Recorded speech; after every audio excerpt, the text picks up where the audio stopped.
Testing 1 2. Yes, we are live, officially live. Okay, the audio is right here.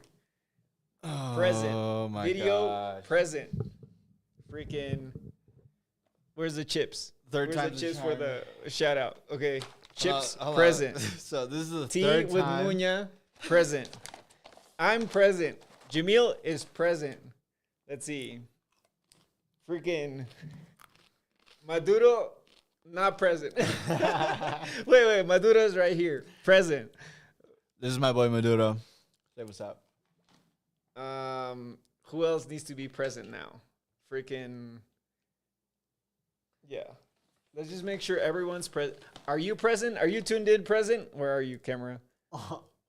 Yeah. Are you tuned in present? Because we're about to start, and this time we're not leaving anyone behind. Okay. The past 2 hours, there was someone that wasn't present. The first time, the camera wasn't present. The second time, the audio wasn't present. Oh my god. So today, right now, this fed moment, up. we're going live. So specifically, the people in the U.S. can tune in. So if you're tuning in from the U.S., you better be fucking present right now, all right? Let's go. Let's go.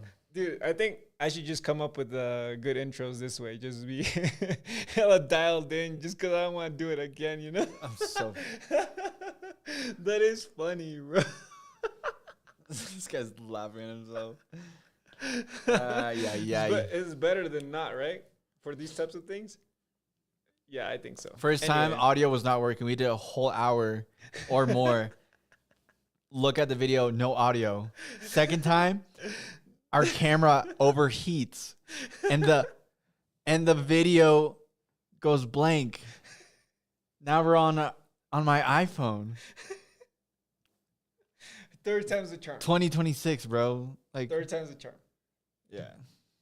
Funny. So start with the story. Go for it. First and foremost, shouts out to my cousin Kennedy. Balilac. A ver. You can see the L. It's not an S. It's an L. Balilac. Yo, so let me tell you about Balilac. These potato chips, if you haven't tried these potato chips, mi causa, you don't know a shit thing about potato chips. These potato chips, you can finish the bag and you won't feel shitty because they're artisanal potato chips. They're really good. Yeah, they're like super light. You feel good. And fun fact, a lot of the potatoes come from the motherland of my mom, Gina, from Curahuasi. So those potatoes are grown high up there by my uncle. And these potato chips are so good. It's one of the many products that Balilac has. And they're located in Yanaguara, which is a little town in between Urubamba and Ollantaytambo. And if you know what I'm talking about, those are two towns that we covered in the last episode, last live stream. So tune in for that because we go over the different little places that are around the Sacred Valley because we are in the Sacred Valley right now, Cusco, Peru, Sacred Valley. And that's how we're going to get the show started, Jamil. What are your thoughts on that? As you said, man, stay present, stay tuned in. Yeah, our cousin Kennedy, our primo Kennedy, this man is running a full operation with his company, Valley Sac. And Balilac. Oh, Balilac. My bad. Balilac. This man's making cheese. Sorry, so many freaking streams. Cheese, yogurt, cookies, brownies, chips. He's selling.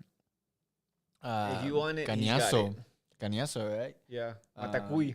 Yeah, and he's just got it down. And today we went to go visit him. I think it's the first time in a long time that I've seen this guy. So it was like just a whole reconnection with him, and he showed me his whole production area, his pretty much his little factory, and everything. He just built Agriculture, from right? Because we also went to do a farm visit next door. How was your experience with that? That was super cool.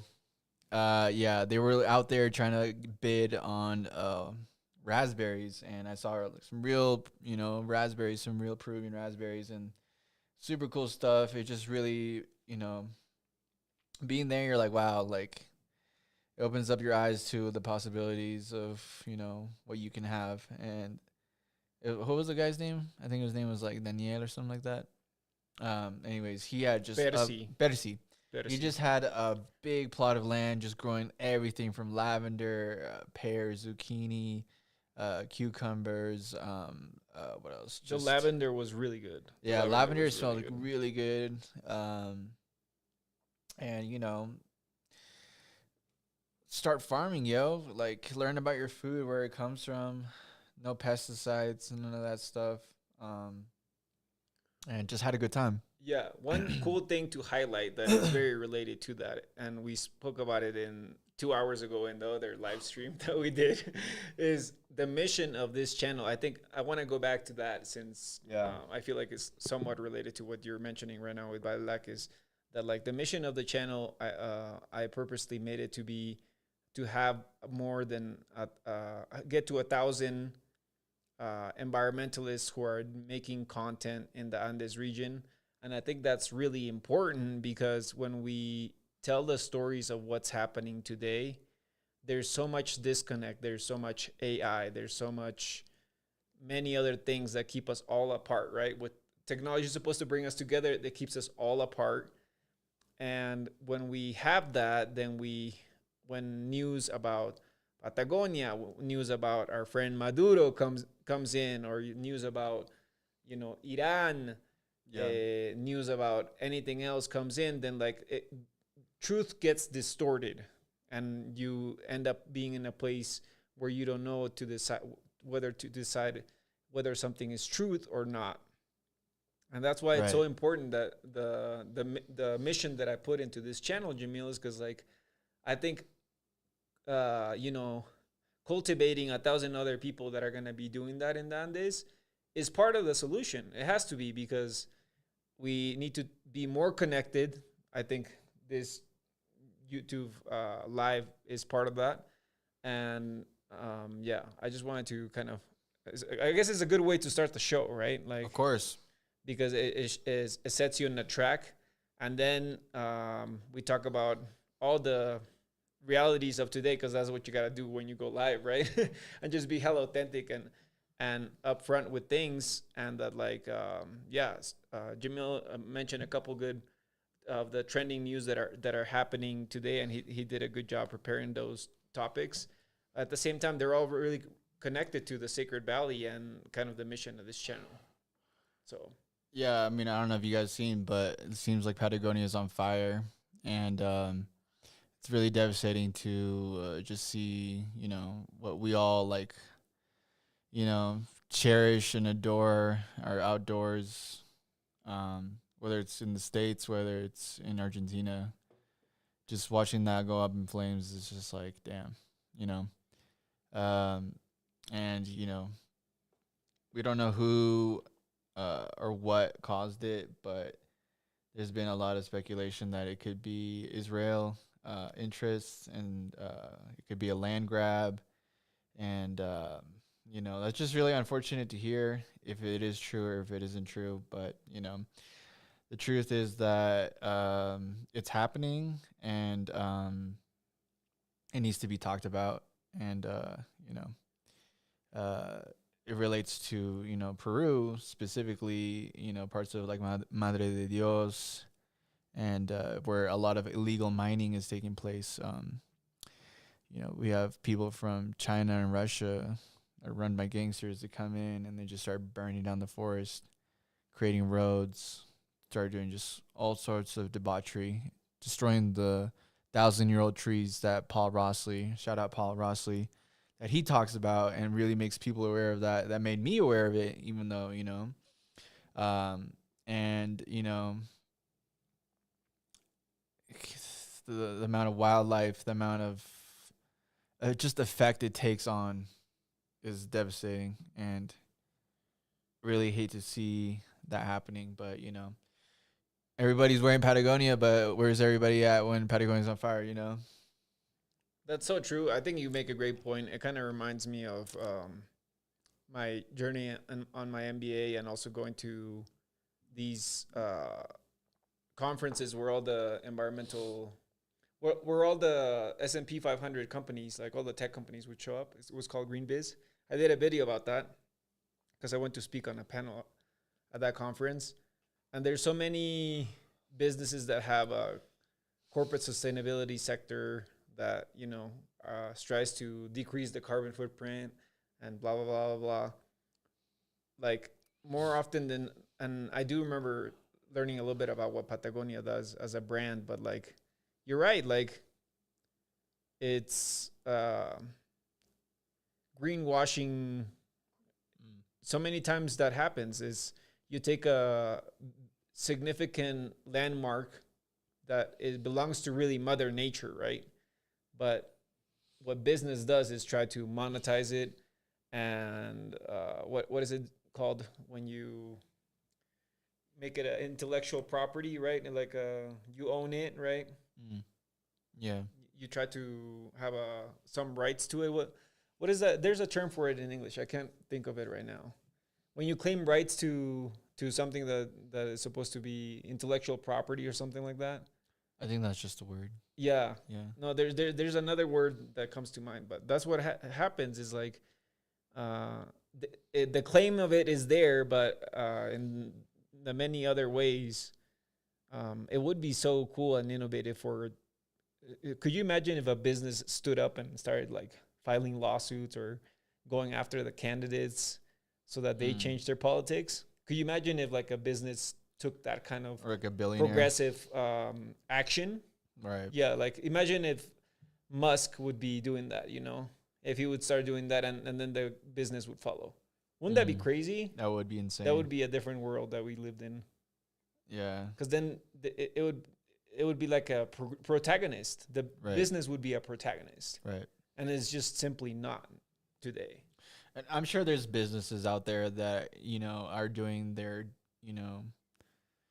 their part, and we just don't recognize them because we just simply don't know them. But, not to the extent that you're talking about, for sure. Yeah, no. I mean, there's definitely some businesses that are trying to deviate from capitalism and neoliberalism. But in general, the bulk of it is not moving, is not going to move a finger. Mm-hmm. It's probably to their benefit that things like this happen.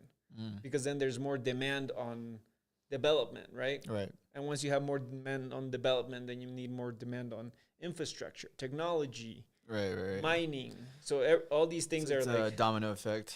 Yeah.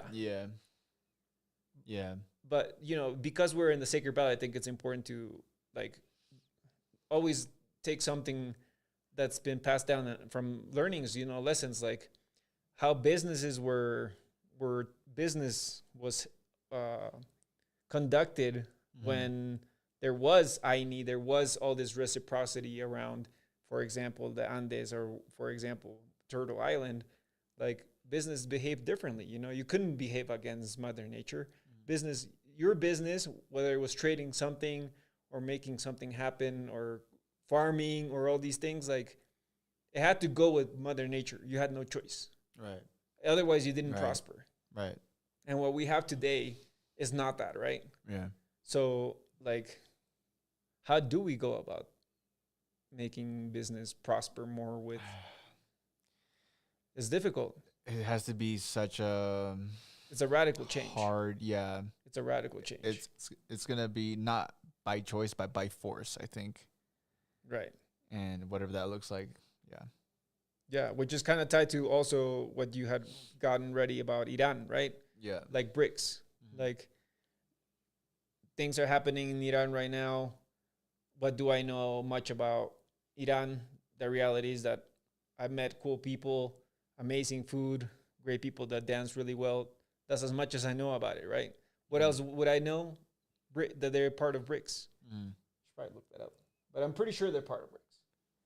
Yeah, and that they've just been, our government just can't help but infiltrate everything that they do. Their interests are just overhead, and now look at where they're at. They're going through a full blown revolution, for the better and for the worse. Like I don't know how many people already have lost their lives during this whole thing. They're doing mass, like censorship BRICS right now. membership: Brazil, China, Egipto, it, Ethiopia, India, Indonesia, Iran, Yep. Russia, South Africa, United Arab Emirates. Just to do a quick recap of what BRICS is and what's significant about it. Why is BRICS important in the context of this conversation? Well, like you said, you were getting ready some talking points of not talking points, but like some of the Talking current about events that Iran, are taking place today. Yeah. And you found Patagonia that was happening, Iran that was also happening, and BRICS is related to that because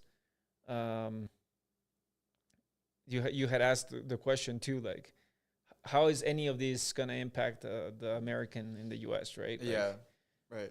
they're sometimes they don't see another reality, lack of awareness, education, just not knowing. It likely they're not aware that the U.S. dollar has been losing strength the past couple of years.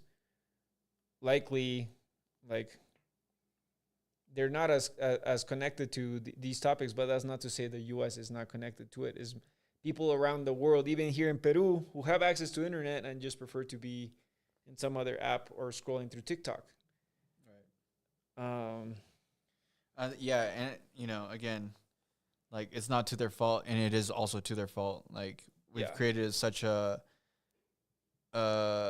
we've just pushed ignorance, through our education system, through our day to day, and it's hard for people to break out of their survival mode to actually care about these topics because they're just honestly just trying to survive, man.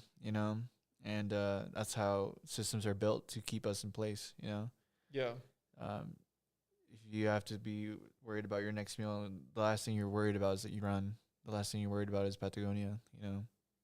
I still got really excited about the concept that I was just sharing about like business being a protagonist. Right. Dude, that sounds so exciting. Like that makes me feel like I should be an entrepreneur if that's the impact I'm creating, because that's how I should be. All right. That's how it should be. Yeah, dude. Really. You think about how capitalism incentivizes just malicious behaviors. You see it all around us, and it's just like, damn. Like, and during my do the opposite. During my MBA, so many people threw so many pitches, to start up their XYZ businesses. And sometimes when I would look at them, I would just be like, what are you doing that's not different than the course we're in? And I would just kind of lose interest in what they were saying, like, I don't know. Right. It was something in my gut that I just kept saying, like, okay, like, right. Yeah. Which is why I have so much respect for those initiatives or organizations that are nonprofit sometimes, but have like a solid impact socially, like picking up trash a bunch, educating a bunch of people, like about topics that are profound and are gonna change your behavior and change your actions. Those I think, are they super valued in this world and society? Probably not. They probably don't make that much money. Who wants to talk about trash? Who wants to talk about difficult topics? But they're so important. They're so important. So yeah, I'm glad we had that kind of warm up to this because it's all connected, bro. It's all connected. Yeah, for real. Yeah, I hope to see that in the future, and I think generations to come will be doing that. I think we talked about this previously before, but the truth will always persevere. And I think now more than ever, I mean, at least from what I see, in whether it's on online, social media, X, whatever, people are just fed up with the lies and the bullshit. Um, Information is more prevalent than ever, and the key to how we will evolve as a civilization. Yeah, yeah. And actually focus on the things that do matter that will I did like that continue. part you said about the Mhm. youth, like having a different perspective on it, because I do feel like the older generation are in a trajectory of like avoiding to talk about the topic Yeah. and just working, thinking that more money in the system that we currently have Boomers, dude. is gonna give them retirement and beyond. Yeah. Whereas the younger generation are like, oh shit, like live in the moment and be present. More or less, obviously that simplifies things, but like just to draw that contrast Yeah. in views of the world, I do think that like that's not in focus enough. Right. Yeah. Shout out my boomers, dude. My baby boomers. You guys are seriously some of the worst people I've ever met. And I say that And confidently. And yet. And yet. Can't live with you. Can't live without you.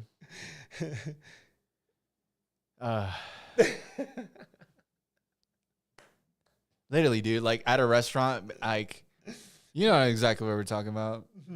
Just like talking crazy to them, dude. Like, almost almost like calling at them like dogs. Like I'm like, dude. Y quiero también dar un ejemplo en español para la gente. Mira, sí. Hay gente de nuestra edad que para, digamos, un fin de semana así, levantando un montón de basura de toda la gente acá en mismo Valle Sagrado, tratando de resolver, aportar algo positivo para la sociedad. Sí. Y después tienes a personas de mayor edad, muchas veces son padres y madres, Karens. que están en el microbús y tiran la basura por la ventana. Agarran su basura que tienen en casa y lo tiran en el río. Se limpian la nariz y dejan el papel en un huequito ahí adentro de un otro hueco para que nadie lo encuentre. And I'm talking about the behavior of older people. Yeah. Y es loco, tío, es loco porque de un lado... No todos son así, pero sí gran hay parte muchos son ejemplos. así. Sí. Son ejemplos muchos y se ven varias veces. Y para mí, I feel embarrassed. Like o sea, yo le tengo que llamar la atención a una persona así. No debería ser al revés. Claro. Creo que debería ser al revés, ¿no? And obviously no one's there to point at fingers and be like, all right, this is the culprit and this is why we have this situation. Right. But at the same time, I'm like, okay, what's the rule? You gotta change a little bit of your arena in your side, like change the little bit of sand that you have in your side. And I just struggle seeing where is the little arena that they're changing on their side, because shit, like, yeah, if you don't talk about the problem, how are you supposed to move forward with it? Exactly. And not to say that they're all like that, but some are very much like that. And it's widely recognized how the boomer behavior is perceived in public, in social circles and whatnot. I mean, I see it. It's in close circles of mine. Yeah. It makes me wonder how the perception changed between pre-World War II generation and post-World War II generation about each other, to see if, like, I'm sure there was some studies, but you know how there's, like, polls and studies between generations to understand how they behave compared to others? Sí. Sería muy interesante check out, like, the studies that are, like, from previous years, from history, to see if that has been ever, like, such a big dividing gap, and kind of compare and contrast with what we are seeing and from actions of boomers and our generation today. I think it would be interesting, right? For sure. You're bound to find some parallel, and For you're like, sure. oh shit, like, look, they both did this, you know. Uh, One of my favorite quotes in is history doesn't repeat itself, but it does rhyme. mm, Y es de un pata llamado Mark Twain. Mark Twain. Shout out Mark Twain. Twain, boy. Got me through college. Nice. 'Cause I You used read that- Mark Twain in Well, college? in high school, I had In high to school. because the school system in the U.S. fucks you up. So. What is that? Oh man, it's crazy. Shout out! It's so crazy English how, teacher. how much the topics have changed throughout our live streams, but it's still like the same. But we go back. That's why it's important to have that mission statement. You know, you go back to the mission statement. How is that all related? Because, like, to do good environmental education, you need to be able to like know the history you're teaching, right? Right. And if you're in the U.S. and then if you're in Sacred Valley, you gotta be teaching something because they're both related to climate change. Right. We're both suffering from it. So Mark Twain's related to all that because Mark Twain, I think, is part of this paradigm that was created by the U.S. state to keep its population thinking that they're educated, but when they're not. But that's what happens with each state, right? It's not like it's just the U.S. Like Yeah, the US that's is not the only state. that's the biggest brain fuck is when you think you're informed, but you're actually not. You're actually misinformed. It's propaganda. Yeah. Because I think everybody thinks they're not susceptible to propaganda. You know? And yet It's everyone like, is. they're like, yeah, literally. And everyone is like, It creates like- our biases. no, too. literally. And I've been like seeing all these things. Like, for example, when I was showing you stuff earlier about Venezuela, Uh-huh. and pretty much news got out that everybody suddenly started reporting about a sonic or direct energy weapon. Pretty much there's been accounts from like security guards saying, hey, like when the whole raid happened, all our guys started bleeding out their noses and started even like vomiting blood, and they just couldn't do anything. And everyone's like, yeah. Like you see all these news accounts and you try to track down the source, and I found the source, and it was just like a guy reciting an interview on a post. Like there was no actual security guard video or security guard name or anybody. And I just kept on scrolling through the comments, Yeah. and then it just said, "What's the source, bro?" And and then the other guy was replying, "Just believe me, bro," or like something just stupid like that. And I was just like, It's scary, right? I'm just like, It's scary. is this all fabricated? Like, Yeah. damn. And like, why is this specific topic being pushed, or being really like talked about? And I don't know. Like, it's scary, bro. It's scary. Misinformation is nuts. And yeah, but that does not mean that we should not, continue talking about it, right? Yeah, I mean, on one hand, Because regardless, it needs to be talked about. It needs to be deciphered. Information needs to be cleaned up, and the only way to do it is to just be corrected, or Yeah. you know. and likely more likely than not, if we keep doing live streams, people are bound to come in and freaking Oh yeah, set us in bless us basically, Bless and we us, just yeah. gotta be able to be open and be like, Yeah. oh, yeah, like Exactly. we didn't know, and just be humble enough, because Right. I think the older generations, Oh no, it's like what's because if you correct yourself, especially if you're in a field of study that specializes in that kind of information, for Yeah. example, like a doctor, yeah, and you have to be like, oh, by the way, I was wrong about my diagnosis or Right. a study that I made or I published. yeah, It discredits not only your career, right, but you as a person, because your identity is completely tied to your career. You yeah, know? yeah. And so it's like discrediting your ego, and you're like, fuck. Well, and it's happening with a lot of what's it called, content creators or influencers, is that they just generate content, but they have no knowledge of it whatsoever, which is mind-boggling to me, right? And at the same time, I'm just like, all right, well, I spend more than 10 years of my life devoted to this topic of climate change, and it's Right. solid, because freaking spoke to hella people, read hella books, did actual work with communities. I feel like it's pretty solid what I have there, a good foundation. And I'm just trying to bring it to online space on YouTube, basically, right? Right. I just think it's a good foundation to start off from, Because from now on, especially if you have access to AI and all these things, like, which is now everyone that has a phone, basically, because you're getting feed from Instagram or Facebook or TikTok. If you're in Cusco, TikTokers.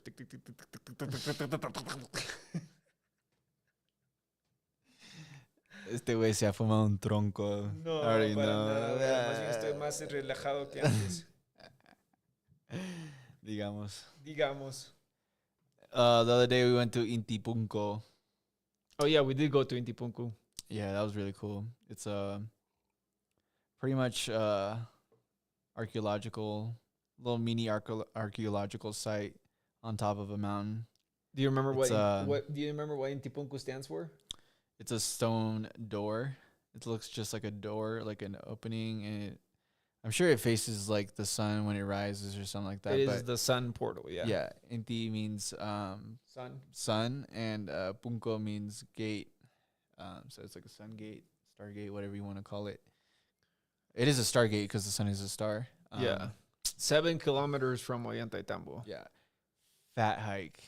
Definitely a fat hike. One of the top hikes. You know what's funny? I can't recall if we already told this story in mean, one of the live streams. Oh my god, bro. Anyways, I think it was a sick ass hike. Like, what's the one? The volcano hike in Guatemala. That was probably like the hardest one I've done. No, that was probably like the second hardest I've done. Choquequirao was the hardest one I've done. That one fucked me up. It was Choquequirao's hardest. Second was Arcatenango in Guatemala. Go see the volcano or fuego, whatever you call it. And then this was got to be the third for sure. Once I got up there, man, like, dude, the elevation really starts kicking in and just kicking your ass. Yeah? Dude, you feel it immediately. I was like, oh my god, what's going on? My hands started going numb and stuff like that. Oh, and then, oh my god, bro. Okay, 2 things happened. One, we almost died on the way back because the freaking driver was being a freaking wanting to be a speed racer over there. Oh yeah. Dude. Oh my god, dude. So you know how like there's like 2-way roads just right, you know, and the vans carrying a bunch of passengers. They're always on one for some reason. They always want to get ahead and like just try to beat the clock, whatever. And I get it. Like once you're in a flow state, you're doing your job. But this guy, he was going and he thought he could get through. And by then there was like a freaking 4-wheeler just coming straight at us and he couldn't make it in time. So instead of what he does, he just honks. He goes honk and just starts slowing down. And the car just like coming closer and closer. And then he finally stops. And then everybody in the van is just like, Maestro, ¿qué pasa? ¿Qué estás haciendo? And I'm just sitting there like, oh yeah, this is about it. This is how we're going out. This is sick. This is sick. Jamil was not thinking that. He was gonna say, I'm gonna shit my pants again. Oh yeah. Yeah. So the second event, I fucking shit myself. Literally, I don't know what happened. I think I just started getting sick on the way down. Thought I was gonna just rip a nice one, and then boom, right then and there, dude. It happens to the best of us, you know. And yeah, it was very humbling, very refreshing. Wow, good times. I was like, when I hear people just talking about like shitting themselves, I'm like, how does that even happen? Like, my whole life, I've had control of my bowel movements. Like, it takes a lot for me to like let that shit run out, you know, or escape. So I'm like, what's wrong with you? Like, why do you like, what? You shit yourself? Wow. But then I get it. I'm like, oh, okay, it happens. I'm just getting old, man. So moving on to a different topic. Yeah, don't shit yourself. You be shitting me, yo. You gotta be shitting me, yo. We did get to the top of Intipunku, and when we got to the top, we were like both like, oh shit, like maybe we should do like a live stream up here, play some DJ music. Oh yeah. Jamil has the idea of mixing techno and like Cusco music, like Huayno techno. Let us know in the comments or anywhere you want if you have. Yeah, send us an Instagram message if you want to. But We're curious to know if that would be something you already have experimented with or have played. I know there's artists that already kind of do some rap in Quechua and things like that, but yeah, anything you want to add to your idea? Shout out HL. I don't know. Do you know HL? I've introduced you. Yeah. I really love what he's doing. He's really representing Peru. He's started off as doing like he was going down the road of like reggaeton, like was he like fuckboy kind of? Yeah. But something in him, and he's really much been very transparent about his journey. He's like, I'm going back to Peru, and he's released a record called Pituco. And has it's him. Wow. It's almost like a little bit of rap, but it's Huayno and mixed with like some, modern jams and stuff like that. And then he did another one with Los Mirlos, Chuco. And that I played that a couple times in the car. Yeah. Super Los good Mirlos song. are good, man. If anyone doesn't know, Mirlos are a really good band from the Amazon that plays like psychedelic music, psychedelic cumbia. Yeah. And it's some vibes. If you really like just some chill stuff, love putting on the Mirlos. Anyways, this man has really gone back to his roots, and he slowly started going that way. Like his last album, Espiritu, he's shaman talking in one of the records, and he's always just been on one of his videos, Cuanto. He shot it in Peru. And one of my favorite directors, Dexter Navy. Shout out Dexter Navy. Love his work, and he's really just encapsulated that like almost like ethereal experience that is there, and but in terms of just like the creative energy that we're like coming in together. We're thinking about music stuff and like doing a DJ set, climate music, just anything, man. It kind of reminds me, and shout out to Lorena, who you met too in Portland, because we were recording a podcast show. Lorena, beijos Lorena, and we were recording a show in outside of Portland, Oregon, and the topic was about climate too. And Lorena, my friend from Rio de Janeiro, is recording an episode with me like this with the same setup too, and I put some beats on the background and she started rapping from it. Oh really? Yeah, in Portuguese, and now she's like freaking singing in a band. Last time I checked, she was singing in the band. So it's like, yeah, maybe your idea is gonna flourish into freaking. This is gonna be like an OG video of Jamil freaking, I don't know. I would love to do some Huasca Jamil. Dude, that would be sick.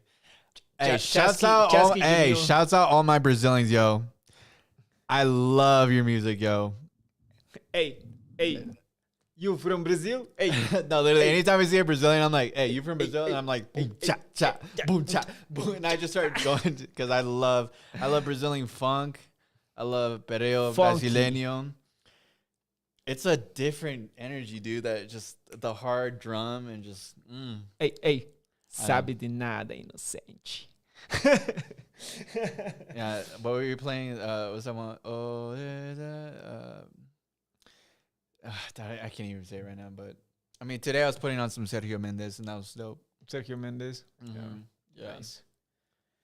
It's so interesting how like we're so close to each other, but we're so different. We're literally Peruvians and Brazilians. Yeah. We're like completely different, obviously different languages and stuff like that. Yeah. But we're literally we're neighbors, Yeah.